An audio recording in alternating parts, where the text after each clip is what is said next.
Abiso po sa mga motorista, tumaas na nga muli ang presyo ng mga produktong petrolyo. Sa anunsyo ng oil companies, 1 peso and 50 centavos ang taas presyo sa kada litro ng diesel. 1 peso at 90 centavos naman sa gasolina. Ito na ang ika-20 dagdag ngayong taon para sa gasolina. May price hike din sa kada litro ng kerosene na 2 pesos and 50 centavos. 6 na sunod na linggo nang tumataas ang presyo ng kerosene at diesel.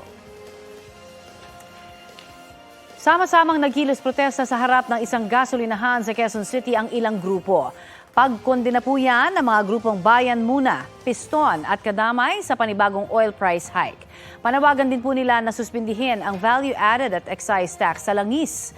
Kahapon, ibinasura ng LTFRB ang hiling ng ilang grupo na pisong taas pasahe kapag rush hour. Sabi ng LTFRB, maglalabas sila ng halos 3 bilyong pisong halaga ng fuel subsidy sa mga PUV driver. Hinihintay pa nilang ibigay ng Department of Budget and Management ang pondo para po riyan.